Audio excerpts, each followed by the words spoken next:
빨리 회개할수록 빨리 회복됩니다 라는 이제 말씀을 함께 나눌 텐데요. 우리는 계속 지금 매 주일마다 느부갓네살이라고 하는 그 왕에 대해서 거의 다니엘보다 더 많이 언급이 되는 것 같아요. 다니엘은 우리 지지난주에 풀무불 때는 등장하지 않았었잖아요. 그런데 이 느부갓네살은 진짜 계속 등장을 해요. 근데 참 이 느부갓네살이라는 사람의 인생이 저도 궁금해서 이제 기독교에서 나온 책 말고 그냥 이 바벨론의 역사와 관련된 책들 뭐 이런 것들도 좀 저희가 봤어요. 근데 정말 느부갓네살은 대단한 사람이더라고요.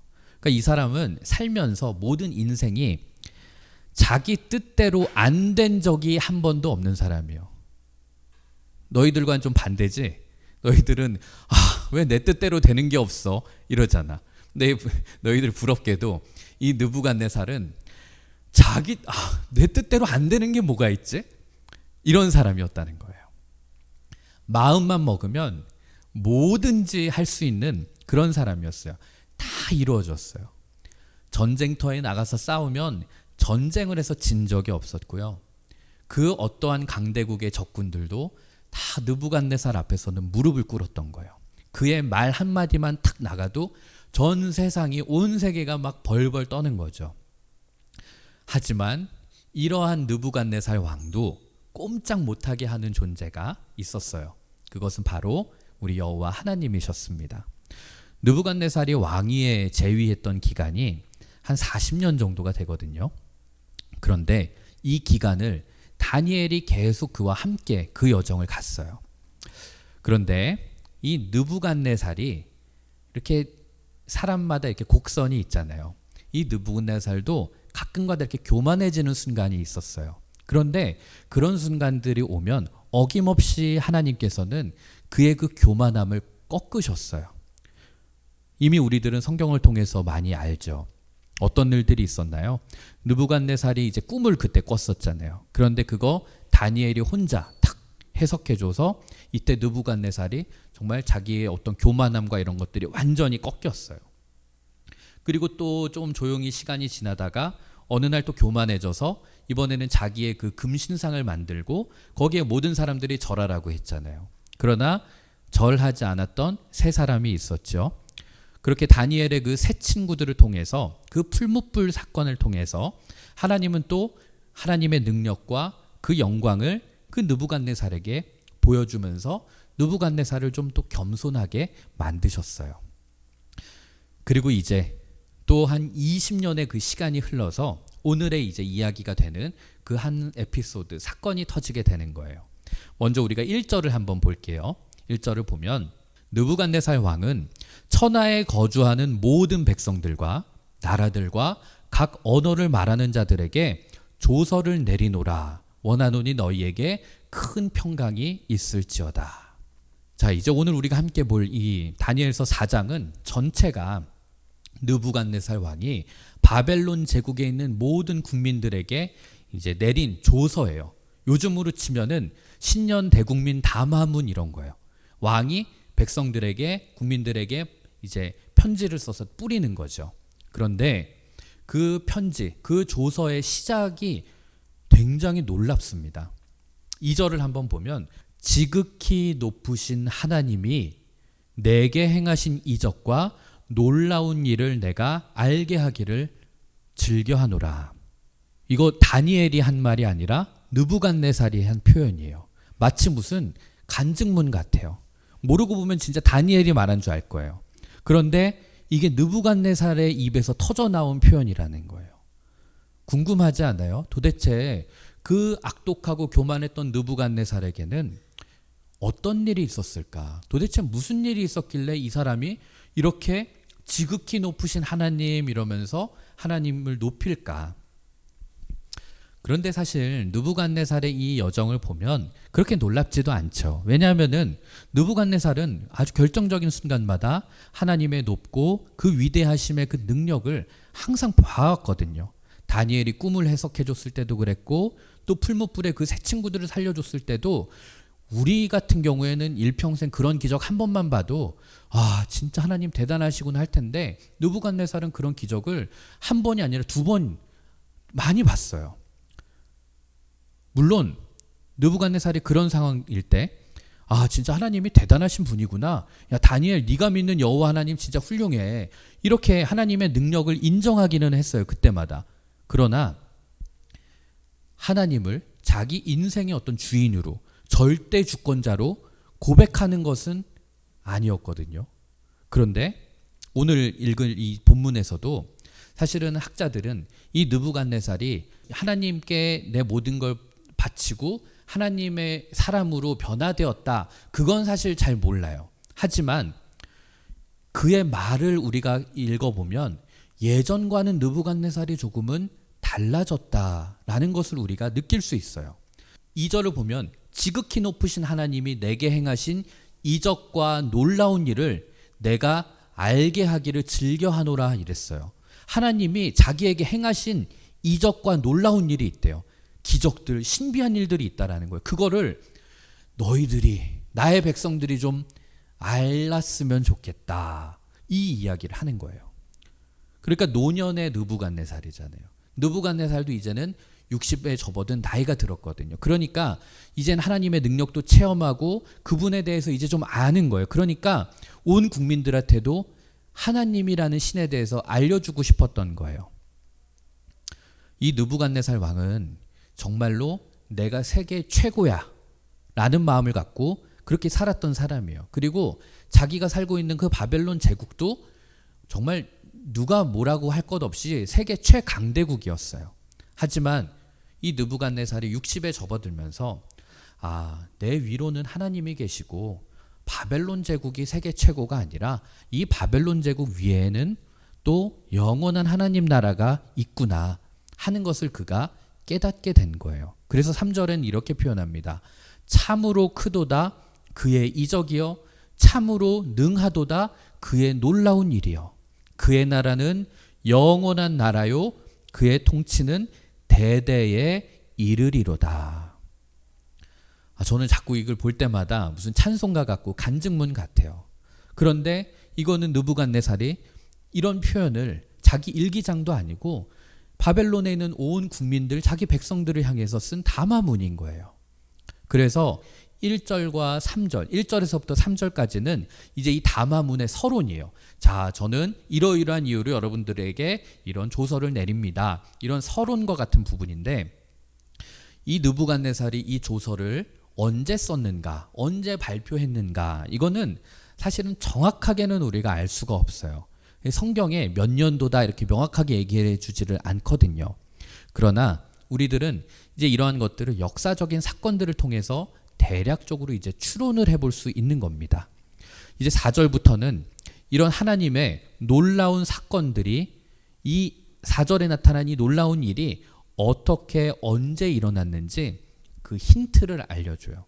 그게 바로 4절을 보면 나 느부갓네살이 내 집에 편히 있으며 내 궁에서 평강할 때에, 이렇게 되어 있습니다. 자, 지금 느부갓네살이 내 집이라고 표현했어요. 그런데 여러분, 이것은 우리 같은 수준의 우리의 집을 말하는 게 아니라 바벨론 도성 그 자체를 말하는 거예요. 그러니까 바벨론 도성 엄청 크다고 그랬잖아요. 느부갓네살에게는 이게 자기의 집인 거예요. 내가 살고 있는 어떤 성, 이 건물 정도가 아니라 이 전체가 다 나의 집인 거예요. 그러니까 건축물로서의 집을 말하는 게 아니에요. 내가 이 바벨론 제국에 거할 때, 그러면서 내 궁에서 평강할 때에, 이렇게 나와 있어요. 거의 내 궁에서 평강할 때라는 이 말은 이제 바벨론 도성이 하루아침에 이제 완성된 건 아니잖아요. 이것도 이제 처음엔 작았다가 계속 업그레이드 되었던 거거든요. 성벽이 처음엔 하나였다가 두 개로 되고 막 이렇게 점점 업그레이드 돼서 나중에 완전체가 된 거예요. 그러니까 이 바벨론 도성이 거의 다 완성이 되었을 때를 표현하는 거예요. 평강할 때라는 말은. 그러니까 우리가 지난 시간에도 좀 나눴었죠. 사진 같은 거 보면서 바벨론 성이 얼마나 대단한 건축물인가를 우리는 나누었어요. 그 당시에 고대 건축 기술의 집약체였어요. 제가 다음 주 때는 그 바벨론 도성에 대한 다큐멘터리 그 영상 부분을 조금 편집해서 가져올게요. 얼마나 위대했는지를 그걸 보면 알 수 있어요. 그러니까 이 바벨론 도성은 인류 건축 기술의 최정점에 올라 있었어요. 우리가 흔히 이집트의 피라미드를 되게 대단한 건축물이라고 얘기하지만 이 바벨론 도성 자체도 사실 피라미드에 비견되는 그런 엄청난 건축물이었어요. 거기에다가 그런 아름답고 그런 과학적인 것뿐만이 아니라 완벽에 가까운 정말 난공불락의 요새였어요. 어떠한 적군도 여길 들어올 수가 없는, 일단 기본적으로 한 20m가 되는 강물로 성이 둘러싸여 있는 거예요. 그걸 우리가 어려운 말로 해자라고 그랬죠. 그 해자가 있어서 이 성을 일단은 벽을 손으로 건드려만 보고 싶어도 20m의 강을 건너야 돼요. 그리고 강을 건넜어요. 강 건너는 동안 화살이 왜 없었겠어요. 막 엄청 하니까 이미 거기서 다 죽어요. 그리고 도시 한가운데는 유프라테스 강이 흐르고 있었기 때문에 뭐 지금 막 러시아가 우크라이나를 포위하는 것처럼 포위를 해도 뭐 물이 늘 흐르고 있고 그런 두려움이 없는 거예요. 거기에다가 얘네들이 갖고 있는 이 성벽 두께가 25m였다고 그래요. 25m. 여기에 25m면은 그 다큐멘터리를 보니까 마차 2대가 말 4마리가 있는 마차 2대가 왕복으로 이렇게 이동할 수 있을 정도로 크고 높은 성벽이었다고 얘기를 하는 거예요. 그러면서도 그 안에 최첨단 기술의 어떤 방어 무기가 곳곳에 숨겨져 있었습니다. 그러니까 바벨론 정경 사진을 한번 보시면 사진으로 봐도 어마어마하잖아요. 지금 가도 깜짝 놀랄 만한 그런 규모인데 이렇게 거대하고 이렇게 완벽한 도시를 건설한 다음에 느부갓네살은 이제 그 안에서 편안히 머물고 있었던 거예요. 그래서 바벨론 제국이 평강하다라는 표현은 더 이상 바벨론 제국의 정복 전쟁이 없어졌을 때를 의미하는 거예요. 아마도 학자들은 이 시기가 언제였나 하면 그 당시에 이제 강대국이었던 이집트, 애굽을 완전히 제압했던 바로 그 시기를 바벨론 제국이 평강하다라는 말이 처음 쓰여졌던 시기라고 학자들은 이야기를 합니다. 이렇게 시간이 흐르면서 느부갓네살 나이가 정확하게는 모르지만 한 60대 중반 혹은 60대 후반 정도가 된 거예요. 그러니까 이제 인생의 어떤 정점에 올라있던 바로 그 순간 이 땅에 있는 모든 나라들을 다 쓰러뜨리고 인류 역사상 가장 위대한 건축물 바벨론 성을 완성시켰던 거죠. 세상의 모든 사람들은 이제 그를 정말 신처럼 떠받고 그의 앞에서 머리를 조아리고 있었어요. 정말 아마 자기가 신이라고 여겼을 거예요. 왜냐하면 고대의 왕들은 정말 자기가 신이라고 생각하면서 그렇게 살았거든요. 이렇게 태평성대를 누리던 바로 이 시점에 느부갓네살에게 하나님의 경고장이 날라오는 게 바로 오늘의 사건입니다. 5절을 한번 보겠습니다. 한 꿈을 꾸고 그로 말미암아 두려워하였으니 곧 내 침상에서 생각하는 것과 머릿속으로 받은 환상으로 말미암아 번민하였노라. 또 꿈이 나온 거예요. 여기서 말하는 꿈, 그리고 침상에서 생각하는 것, 그리고 머릿속으로 받은 환상이라는 이 세 표현 모두가 다 동일한 거예요. 그런데 특이한 게 있죠. 정말 천하에 두려울 게 없는 이 느부갓네살이 꿈 하나를 꾸고 나서 두려워하고 번민했다는 거예요. 여러분, 여기도 지금 남자 친구들이 있지만 남자 친구들이 막 세상에 있는 사람들 앞에서 나 무서워, 나 겁나, 막 이런 표현 쓰기가 되게 어렵잖아요. 약간 부끄럽고 항상 좀 강해 보여야 되고. 근데 느부갓네살은 심지어 왕이었단 말이에요. 느부갓네살은 평생에 내가 다른 사람을 겁내게 하고 무섭게 하고 겁을 주는 일은 했지만 자기가 두려워 본 적은 없던 사람이었거든요. 그런데 그런 느부갓네살이 지금 전 국민에게 내리는 이 편지 조서에 내가 꿈을 꾸고 두려웠어 라는 이야기를 지금 말하고 있는 거예요.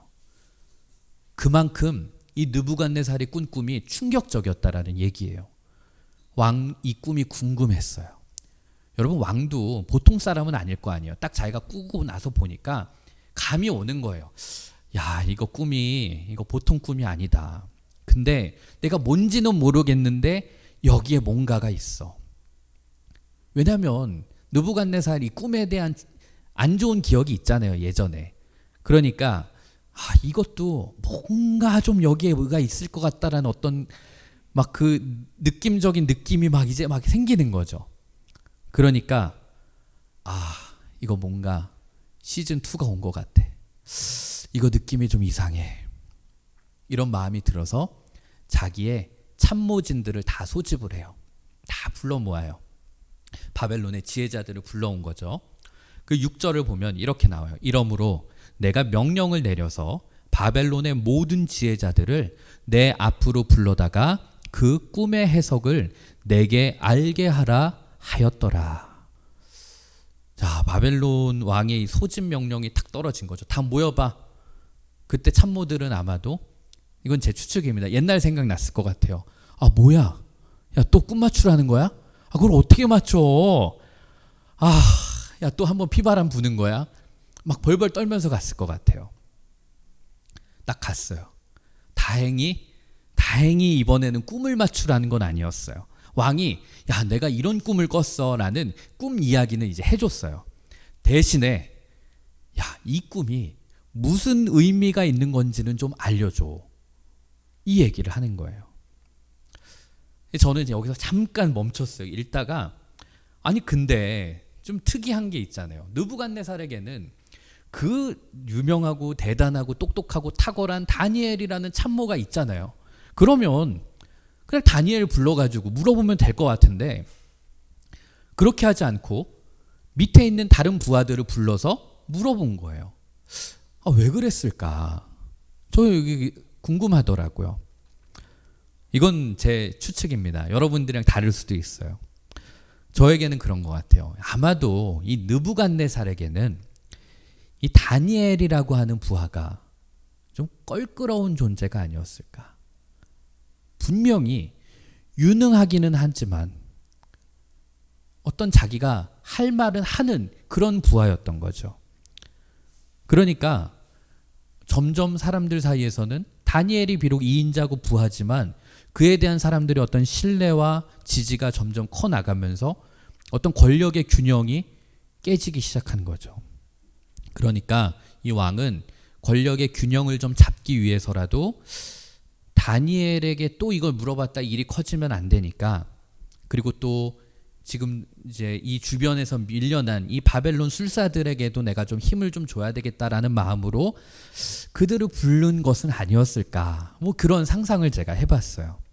하지만 그 결과가 어떻게 됐냐 하면 그때 박수와 술객과 갈대아 술사와 점쟁이가 들어왔으므로 내가 그 꿈을 그들에게 말하였으나 그들이 그 해석을 내게 알려주지 못하였느니라. 혹시나 했는데 역시나였어요. 얘네들이 와서 대충 얼버무리지도 못하는 거예요. 제가 볼 땐 이런 것 같은데요 라는 말도 못하는 거예요. 왜냐하면 만약에 해석이 좀 이상해, 그럼 이제 그때 왕이 누굴 부르겠어요? 다니엘을 부를 거 아니에요. 분명히 다니엘은 와서 이걸 알아맞출 텐데, 그 다니엘이 와서 해석을 했는데 자기들이 말한 거랑 다르면 자기들 또 죽거든요. 그러니까 얘네들이 겁이 나서 뭐라고 함부로 말도 못 꺼내는 거죠. 왕은 답답했겠죠. 와, 내가 진짜 이놈들을 믿은 내가 바보지. 그리고 마침내 다니엘을 불러요. 그런데 다니엘이 이제 왕궁으로 이제 들어올 때 왕이 하는 말을 한번 자세히 보세요. 8절이에요. 그 후에 다니엘이 내 앞에 들어왔으니 그는 내 신의 이름을 따라 벨드사살이라 이름한 자요, 그의 안에는 거룩한 신들의 영이 있는 자라. 내가 그에게 꿈을 말하여 이르되. 약간 뭔가 이렇게 어떤 느낌이냐면, 쉽게 말하면 다니엘, 넌 내 부하야, 지금 이러는 거예요. 일부러 이름도 다니엘이라고 안 부르잖아요. 바벨론식 이름 벨드사살이라고 불러요. 그러면서 하나님이란 이름 안 꺼내요. 그의 안에는 거룩한 신들의 영이 있는 자라. 이런 식으로 하나님을 마치 바벨론의 여러 이방 신들 간의 어떤 그런 낮은 신으로 격화시켜버리는 거죠. 그러면서 9절은 이렇게 말하죠. 박수장 벨드사사라. 박수장이라는 것은 이런 꿈을 해석하고 이런 사람들 중에 거의 최고의 위치라는 거예요. 박수장 벨드사사라, 내 안에는 거룩한 신들의 영이 있은즉 어떤 은밀한 것이라도 너에게는 어려울 것이 없는 줄을 내가 아노니 내 꿈에서 본 환상의 해석을 내게 말해라. 야 다니엘, 너한테는 어려움이 없다라는 걸 내가 잘 알아. 그러니까 내 꿈 좀 해석해줘. 지금 그렇게 말하는 거예요. 그러면서 다니엘에게 자기가 꾼 꿈을 이제 이 느부갓네살 왕이 설명을 해줘요. 자, 그런데 잘 보면 이 구조가 어떻게 되냐면은 10절에서 17절까지는 이제 느부갓네살이 자기 입으로 본인이 꾼 꿈을 이렇게 이야기를 하는 거예요. 그럼 이제 다니엘이 그걸 딱 듣고 그 다음에 20절에서 23절로 가면 다니엘이 지금 왕께서는 이러이러한 꿈을 꾸시고 이러이러한 거여셨군요 라고 자기 입으로 다시 그것을 이렇게 똑같이 반복해서 설명을 하는 거예요. 그런데 자세히 보면 그게 뭔가 좀 똑같은 말 비슷한 것 같으면서도 살짝 다르거든요. 그래서 오늘은 이 두 말을 한번 대조해 가면서 이제 볼 필요가 있는데 먼저 10절을 한번 볼게요. 내가 침상에서 나의 머릿속으로 받은 환상이 이러하니라. 내가 본즉 땅의 중앙에 한 나무가 있는 것을 보았는데 높이가 높더니 이렇게 되어 있어요. 느부갓네살이 이제 꿈속에서 한 나무를 봤어요. 이 꿈속에서 이 나무를 봤는데 이 나무가 아주 크고 거대하게 쫙 뻗어 있는 그런 나무인 거예요. 자, 여러분 여기서 이 나무라는 것은 느부갓네살과 바벨론 제국을 상징하는 거예요. 그리고 표현 중에 땅의 중앙에 있었다라는 말이 나오죠. 이게 땅의 중앙에 있었다라는 이 표현은 바벨론 제국이 세계의 중심이 되었다는 뜻이에요. 그리고 높이 뻗었다라는 이 표현은 바벨론의 위세가 그만큼 하늘을 치솟는, 하늘을 뚫을 정도로 높았고 대단했다는 거예요. 그런데 11절을 보면 그 나무가 자라서 견고하여지고 그 높이는 하늘에 닿았으니 그 모양이 땅 끝에서도 보이겠고 이렇게 되어 있습니다. 여러분 그 나무가 처음부터 큰 거는 아니었다라는 거예요. 그런데 이게 자라면서 점점 견고해졌다라는 거예요. 그러니까 바벨론 제국은 처음부터 막 엄청난 영토를 가진 그런 거대한 제국이 아니라 처음에는 작았지만 정복 전쟁들을 통하면서 점점 커졌다는 거예요. 특히 느부갓네살 왕을 통해서요. 그리고 그 나무가 하늘에 닿아서 땅 끝에서도 보였다라는 이 말은 바벨론이 이제 전 세계를 완전히 장악했다라는 그런 뜻이에요. 그리고 12절을 보세요. 그 잎사귀는 아름답고 그 열매는 많아서 만민의 먹을 것이 될 만하고 들짐승이 그 그늘에 있으며 공중에 나는 새는 그 가지에 깃들이고 육체를 가진 모든 것이 거기에서 먹을 것을 얻더라. 자, 이게 어떤 걸 표현한 거냐면 여러분 바벨론 제국이 이제 점차 이 제국의 규모가 커지고 위세가 높아지면서 점차 전 세계에 있는 엄청난 부와 돈 그리고 인재들 사람들이 막 몰려오기 시작을 하는 거예요. 여러분 지금도 그렇잖아요. 어느 나라가 국격이 높아지고 국가의 어떤 힘이 세지면 전 세계 사람들이 그곳에 몰려가서 뭔가 일을 하기도 하고 도전을 해요. 그리고 그곳이 세계 무역의 중심이 되고 돈의 흐름, 금융의 흐름도 활발해져요. 이러면 대표적으로 생각나는 나라가 있죠. 미국. 미국이 그런 나라였잖아요. 그래서 우리 소위 옛날 어른들 사이에서 그런 표현 많이 했죠. 아메리칸 드림. 요즘 우리는 그런 표현을 잘 안 써요. 왜냐하면 요즘은 미국도 힘들거든요. 그런데 옛날에는 정말 한국에서 힘들고 어려우면 야 기회의 땅 미국으로 가자 막 이런 거였어요. 가면 땅도 많고 먹을 것도 많고 기회가 열려 있어. 정말 그랬거든요. 초창기의 미국은. 그래서 전 세계에 많은 사람들이 몰려들었습니다. 가서 내가 세탁소라도 열심히 하면 꿈을 이룰 수 있는 거예요. 접시라도 열심히 내가 닦으면 꿈을 이루는. 바벨론이 그런 나라였어요. 바벨론 드림. 전 세계의 모든 인재들 사람들이 다 모인 거예요. 그들이 모여서 그 나무 잎사귀 가지에 깃들였다. 그것을 지금 표현하는 겁니다. 그런데 여러분 진짜 느부갓네살이 대단한 건 이 모든 것들을 느부갓네살 당대에 이룬 거예요. 그러니까 대단한 군주고 대단한 왕인 거예요. 그래서 제가 계속 압축해서 표현할 때 하는 말이 그거잖아요. 세종대왕과 광개토대왕을 합친 거라고. 정말 그런 대단한 리더십이었어요. 그런 전설적인 왕이고 지금도 리더십 사회에 보면 그 느부갓네살에 대한 리더십에 대한 이야기들이 있어요. 그런데 하나님 보시기에는 그가 참 부족했다라는 거예요. 왜냐하면 하나님은 아까 제가 얘기했던 것처럼 하나님은 우리들의 중심을 보시는 분이거든요. 우리들의 영혼을 보시는 분이거든요.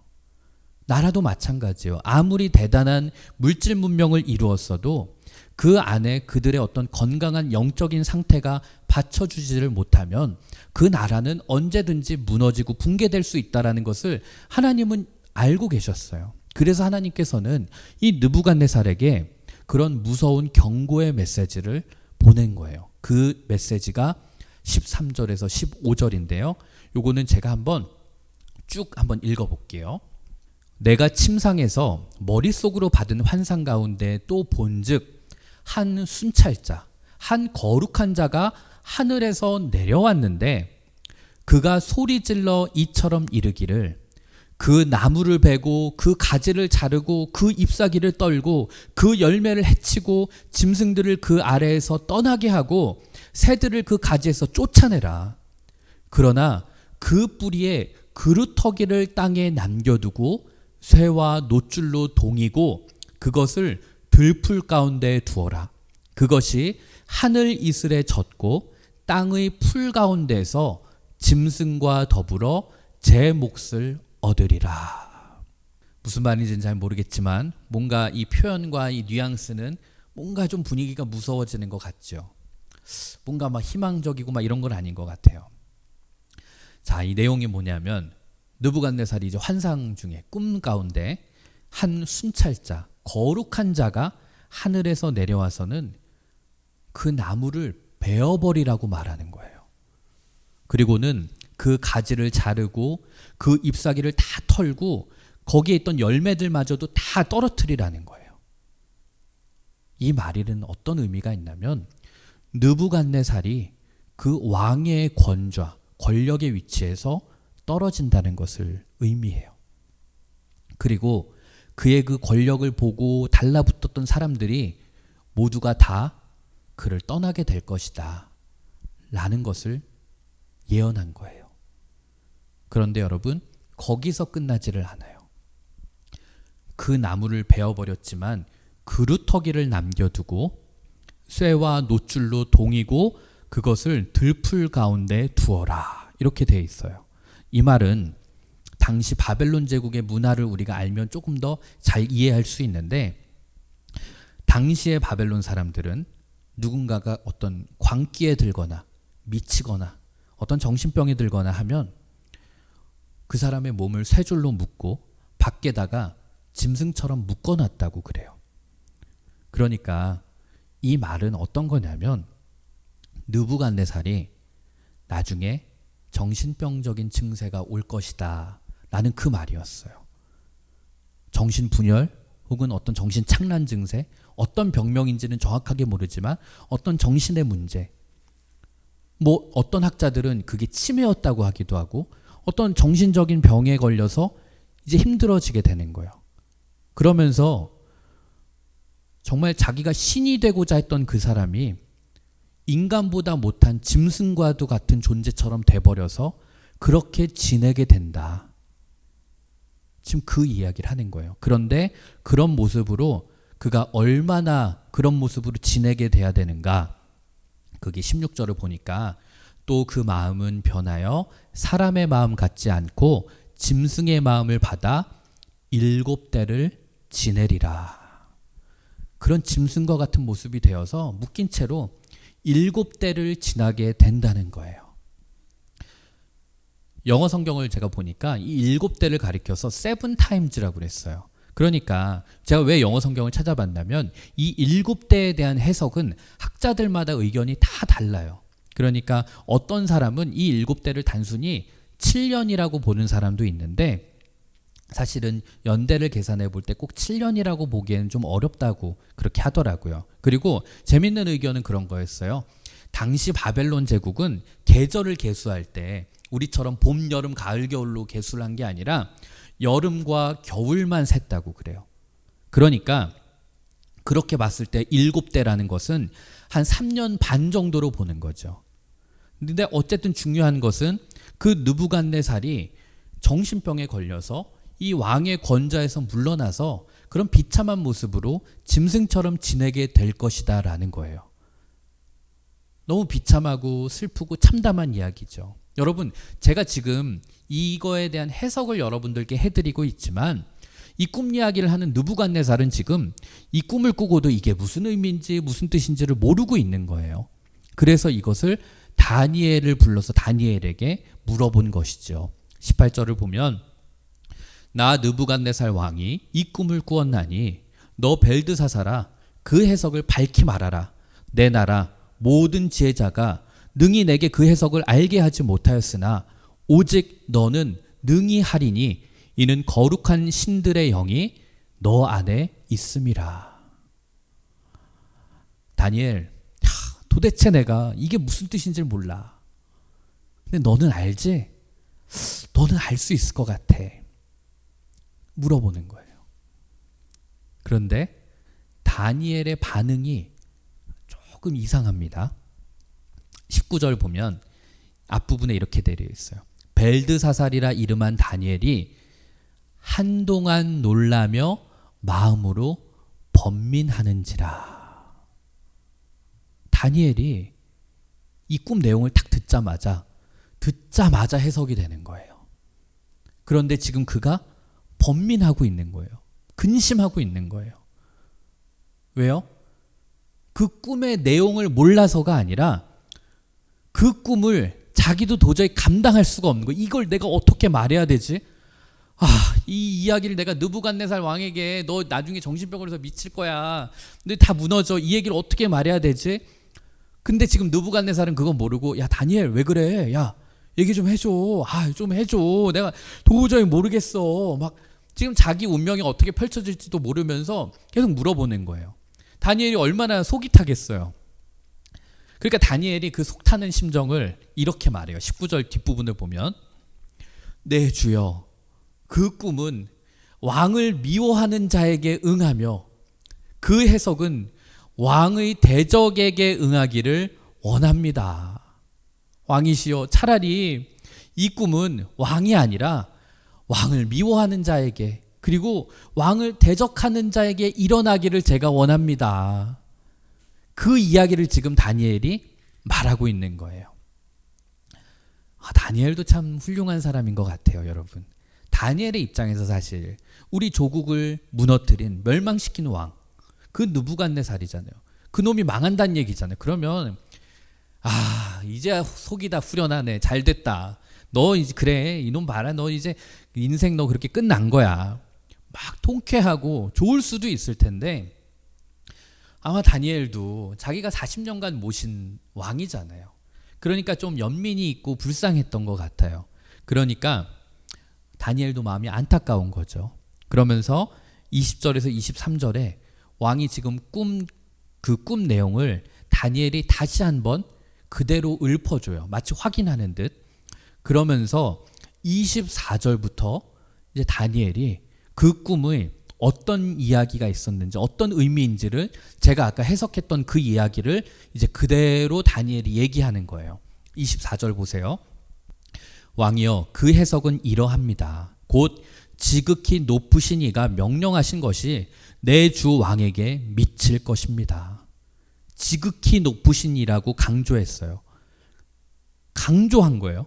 느부갓네살이 자꾸 자기 높아지려고 하고 자기 교만해지려고 하니까 다니엘은 지금 여기서 느부갓네살 왕이시여 당신보다 높으신 분이 있습니다 라는 이것을 지금 강조하는 거예요.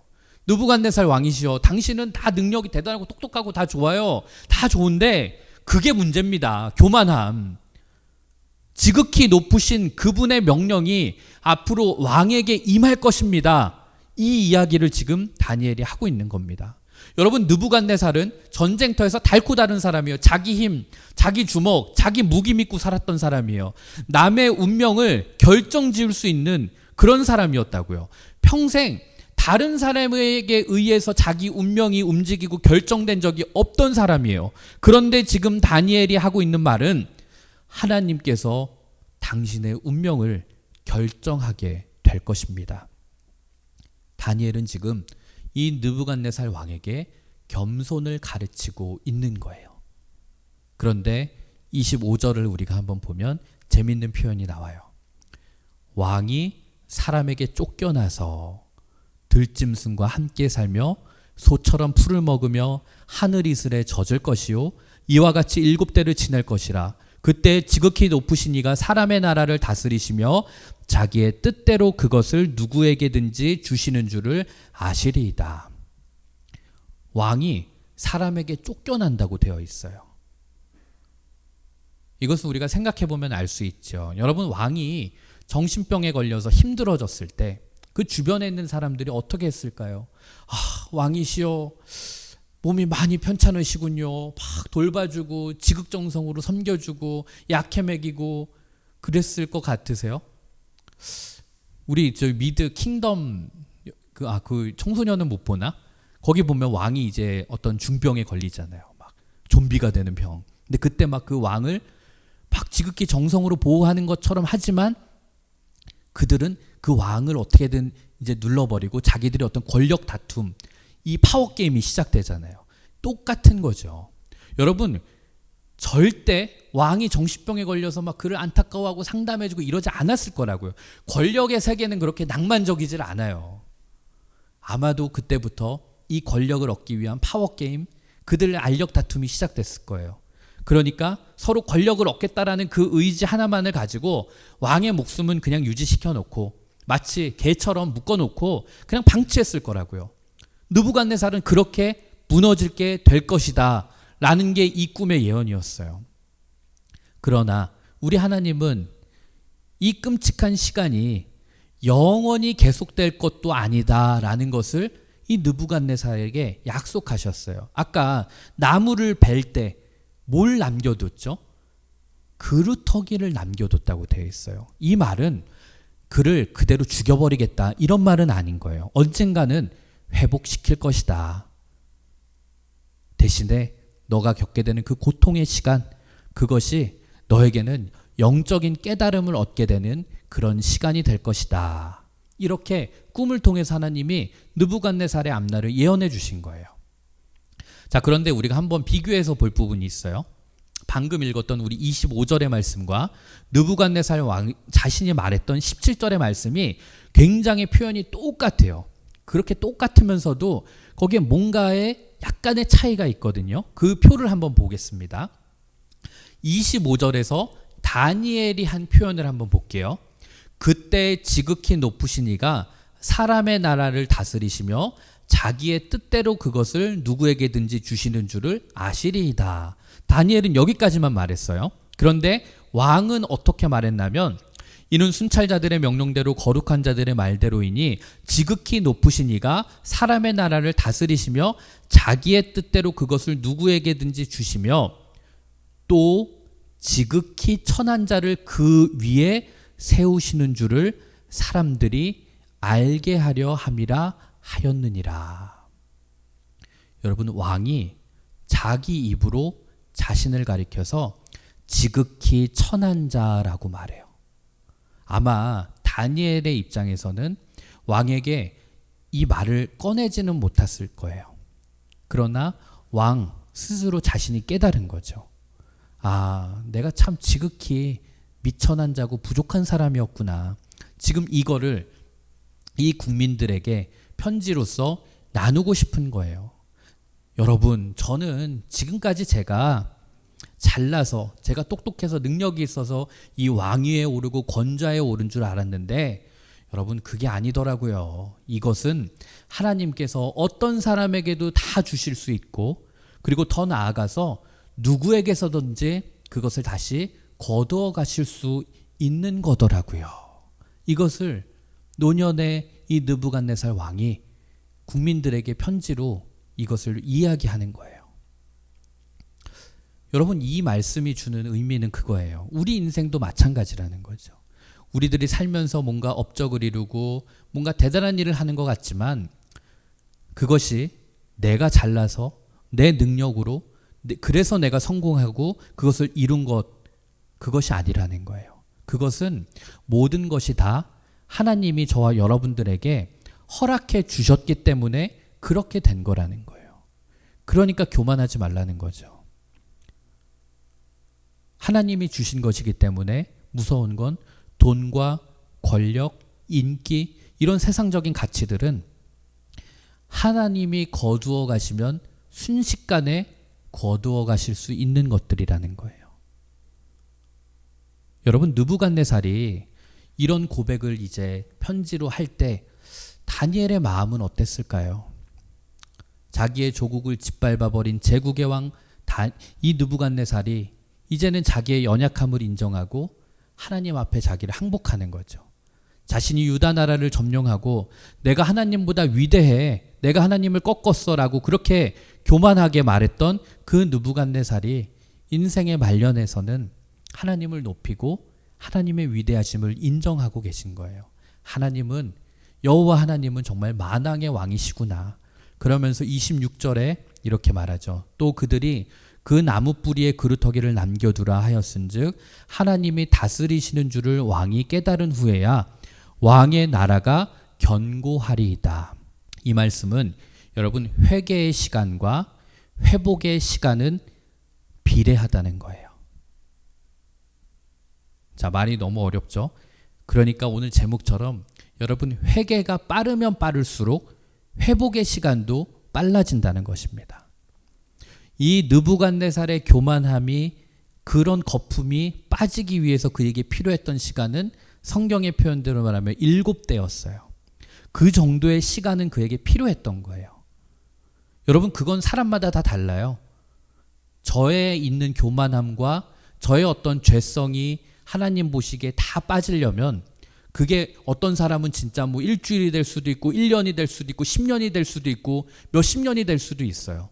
하나님은 누군가를 쓰시기 위해서는 그 사람이 갖고 있는 어떤 교만함과 이런 것들을 내려놓게 하시거든요. 그러나 중요한 것은 이거라는 거죠. 우리가 하나님 앞에 나의 연약함을 빨리 고백하고 빨리 내려놓고 빨리 회개할수록 우리가 회복되는 시간도 그만큼 빨라진다는 거예요. 저는 새나개라는 프로그램을 좋아해요. 세상에 나쁜 개는 없다. 거기 보면 강영욱이 이제 막 개들 이렇게 컨트롤 하잖아요. 근데 빨리 강영욱에게 순종할수록 그 개는 산책 시간도 갖고 좋은 시간을 갖고 간식도 먹고 그래요. 그러나 강영욱이 길들이는 대로 어떻게든 그걸 안 하려고 하는 개들은 막 나중에 진짜 막 목줄 묶여가지고 막 들어 올리고 막 입마개 하고 그러잖아요. 우리가 개란 건 아니에요. 하지만 우리도 하나님 손안에 있고 하나님에게 쓰임받기 위해서는, 우리가 어떤 회복을 경험하기 위해서는 하나님에게 길들여지는 시간이 있어야 된다는 거예요. 근데 우리가 하나님이 뭘 대단하다고, 아유 하나님 필요 없어 막 이러면서 버티고 견디고 막 우쭐대고 하는 그 시간들을 통해서 어떻게 보면 우리의 더 고통의 시간은 길어질 수 있다라는 거예요. 그리고 여러분, 우리가 하나님 앞에서 그 고통의 시간들이 결코 징계의 시간, 나쁜 의미만은 아니라는 거예요. 그 시간을 통해서 나의 교만함이 깨어지고 내가 하나님이 어떤 분이신가를 알아가는 시간이 된다라는 거예요. 그래서 하나님은 저와 여러분이 하나님 앞으로 돌아오기를 지금도 원하고 계신 거예요. 그래서 복음서에 나타난 예수님의 그 표현 가운데 마태복음에 보면 이런 표현이 있어요. 너가 땅에서 풀면 하늘에서도 풀릴 것이다. 이 말씀은 뭔가 하면 여러분이 땅에서 내가 회개로 풀지 않으면 하늘에서의 회복도 일어날 수 없다라는 거예요. 하나님은 저와 여러분들에게 이미 공을 넘겨주셨어요. 던져주셨어요. 이젠 너희들의 차례야. 너희들이 어떻게 반응하냐의 그 문제야. 근데 우리는 계속 하나님한테 부르짖는 거죠. 하나님 저 좀 살려주세요. 하나님 저를 써주세요. 하나님 저를 정말 하나님의 은혜로 채워주세요라고 말은 하지만 하나님은 야, 나는 지금 너희들에게 이제 공을 넘겼어. 이젠 너희들의 차례야. 너희들이 돌아와야만 나도 하늘에서 풀 수 있는 거야. 너희들이 땅에서 풀지 못하면 나도 하늘에서 별 수 없어. 너희가 정말 진정한 영혼의 회복을 원한다면 돌아와. 그러면 땅에서 풀리면 내가 하늘에서도 풀어주지 않겠니? 하나님은 느부갓네살에게 그 회개의 시간을 통해서 그를 회복시켜 주십니다. 그리고 여러분, 다니엘은 이것을 알았어요. 20절에서 왕에게 이렇게 말해요. 그런즉 왕이여, 내가 아뢰는 것을 받으시고 공의를 행함으로 죄를 사하고 가난한 자를 긍휼히 여김으로 죄악을 사하소서. 그리하시면 왕의 평안함이 혹시 장구하리이다 하니라. 왕이여, 제가 아뢰는 것을 제발 받으시고 제발 회개하십시오. 지금 그렇게 말하고 있는 거예요. 여러분, 여기에서 성경의 중요한 원리가 하나 나와요. 그것은 하나님의 어떤 계시를 누군가를 통해서 들을 때 해석이 중요한 것이 아니라 우리가 그 하나님의 말씀을, 하나님의 어떤 계시를 어떻게 반응하는가가 더 중요하다는 거예요. 하나님은 우리에게 해석하는 것보다 적용이 중요하다는 것을 강조하세요. 지금 다니엘도 말하고 있는 거예요. 꿈에서 예언된 일들이 비록 끔찍한 일이지만 왕이시여, 왕께서 지금도 회개하시면 운명을 바꿀 수 있습니다. 그리하시면 왕의 평안함이 장구하리이다. 왕이 오랫동안 평안하실 겁니다. 저는 왕께서 그렇게 비참해지기를 원치 않습니다. 이렇게 말하는 거였어요. 여러분, 하나님께서는 지금도 여러분들이 간절히 나를 향해서 돌아오기를 원하고 계세요. 그래서 여러분들을 통해서 한 번 경고하고 두 번 경고하고 세 번 경고하고 계속 하나님은 말씀하세요. 얘들아, 나에게 돌아오렴. 나에게 와서 내 양을, 정말 내가 주는 내 꿀을 먹고 내 양식을 먹고 내 품 안에 있어. 나를 믿어. 이렇게 계속 얘기하는데 우리들은 그것을 제대로 받아들이지 못하는 거예요. 그런데 우리 하나님은 몇 번이고 한 번이고 두 번이고 세 번이고 계속 우리들에게 경고를 하시는 거예요. 욥기를 보면 하나님은 한 번 말씀하시고 다시 말씀하시되 사람은 관심이 없도다. 사람이 침상에서 졸며 깊이 잠들 때에나 꿈에나 밤에 환상을 볼 때에 그가 사람의 귀를 여시고 경고로서 두렵게 하시니 이는 사람에게 그의 행실을 버리게 하려 하심이며 사람의 교만을 막으려 하심이라. 하나님께서는 글쎄요, 오늘 이 예배를 통하여서도 여러분들에게 계속 뭔가를 말씀하고 계실지도 몰라요. 아니, 지난주 예배를 통해서, 그 전주 예배를 통해서 여러분들에게 계속 뭔가를 말씀하고 계셨을지도 모릅니다. 그런데 우리 하나님은 여러분들이 못 알아듣고 그것을 듣지 않으려고 하면 또 다른 방법으로 여러분들에게 그것을 말씀하신다는 거예요. 왜냐하면 여러분들 돌아오게 하려고, 내 안으로, 내 품에 안기게 하려고 언제든지 그것을 얘기해요. 얘들아, 너희들 진짜 지금 그대로 살면 안 돼. 너희들 지금 그대로 걸어가면 안 돼. 너 지금 너 잘났다고 계속 뛰어가고 달리는데 그러면 안 돼. 계속 그렇게 가다 보면 너 인생에 재앙이 와. 너 인생 가운데 어려움이 와. 왜 그거를 못 봐? 내가 계속 성경을 통해서 말하잖아. 그리고 나는 너희들이 망하게 되기를 원하는 것이 아니야. 나는 내가 너희들에게 엄한 말을 하고 경고의 메시지를 던지는 것들이 너희들이 정말 그렇게 되기를 원해서가 아니라 너희들이 그 말을 듣고 반응하고 너희들이 내 말씀대로 살기를 원해서 내가 끊임없이 너희들에게 이야기하는 거야. 여러분, 하나님은 계속 오래 참으시면서 우리들에게 돌아오기만을 기다리고 계신 거예요. 혹시 여러분들 가운데서도 그런 말씀, 그런 메시지가 들리시고 계시지는 않으신가요? 그때가 우리가 여호와께로 돌아가야 할 때인 줄 믿습니다. 이 느부갓네살의 나무는 자기중심적인 나무였어요. 그래서 세상의 중심, 자기 권력, 돈, 힘 이런 거에 뿌리 내린 나무였어요. 그런데 재밌게도 성경은 이런 느부갓네살의 이 나무와 대조적으로 또 다른 나무가 등장하는데 시편 1편 3절을 보면 이런 표현이 있습니다. 그는 시냇가에 심은 나무라 철을 따라 열매를 맺으며 그 잎사귀가 마르지 아니함 같으니 그가 하는 모든 일이 다 형통하리이다. 제가 여러분들을 위해서 늘 기도하는 말씀이 이거예요. 혹시 예전에 작년에 제가 우리 청소년부 친구들 선물을 보낸 적이 있어요. 그 선물 박스에 제가 그때도 시냇가에 심기운 나무를 뜻하는 나무의 이미지를 넣어서 보냈었어요. 기억 안 나죠? 내용물 보기 바쁘니까 제가 그런 마음으로 여러분들을 기도해요. 여러분들 삶 가운데 인생의 나무가 심겨질 때 여러분은 어떤 나무로 심겨지길 원하세요? 오늘 느부갓네살의 인생처럼 돈, 권력, 어떤 학벌 이런 세상적인 것에 뿌리 내려서 정말 느부갓네살 같은 나무로 살다가 마지막에 하나님의 징계를 받으시겠습니까?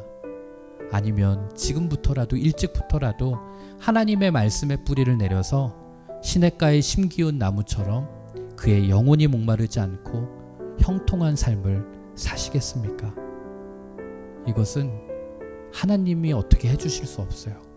지금 여러분들에게 공이 넘어진 거죠. 이 말씀을 영상으로 함께 들으시는 부모님들도 있을 것 같아요. 우리 부모님들도 마찬가지죠. 우리 아이들이 진짜 어디에 뿌리를 내리고 사는 인생이 되기를 원하시다는 거예요. 혹시 우리 교회 다니는 어머님들 다 누구나 말로 입으로 고백은 우리 아이가 정말 시냇가에 심기운 나무처럼 영원히 마르지 않고 정말 형통한 인생이 되기를 꿈꿉니다라고 말은 하지만 여전히 우리의 내면 속에서는 여전히 세상적인 땅에 우리 아이들을 심고 양육하고 계시지는 않으신가요? 저는 우리 청소년부 친구들 그리고 영상으로 함께 들으시는 우리 부모님들의 자녀들 모두가 시냇가에 심기운 그런 나무가 되기를 원합니다. 그런데 여러분, 이건 저 혼자 할 수가 없어요. 교회 혼자 할 수 없어요. 왜냐하면 제가 여러분들한테 지금 이 설교를 1시간 되는 이 설교를 이렇게 하는 것도 힘들지만 그래봤자 저는 여러분의 일주일의 삶 속에 제가 여러분들에게 영향을 끼칠 수 있는 시간은 이 1시간인 거예요. 저보다 부모님들과 가족들과 훨씬 더 많은 시간을 함께 보내고 있는 거예요. 그렇기 때문에 제 책임을 회피하고자 하는 것이 아니라 교회, 교역자보다 부모님의 양육이 훨씬 더 중요하다는 겁니다. 부모님들의 삶의 가치관이 어디에 심겨져 있느냐에 따라서 우리 자녀들의 삶의 가치관, 인생의 가치관도 동일한 곳에 심겨지기 때문입니다. 우리 부모님들의 삶이 시냇가에 심겨져서 정말 말씀으로 양육되고 풍성해지신다면 우리 자녀들의 삶도 그와 같을 것이고, 우리 부모님들의 삶은 세상에 심겨져서 어떤 세상적인 가치관에 묶여서 그렇게 살면서 아이들이 내 자식만큼은 어떤 세상적인 것으로 가지 않기를 원한다면 그건 너무나 어려운 일이 아닐까요? 저는 이 자리에 있는 분들, 우리 청소년 친구들, 그리고 말씀을 듣는 모든 분들이 정말 하나님의 말씀 안에 그렇게 바로 서는 저와 여러분이 되었으면 좋겠습니다.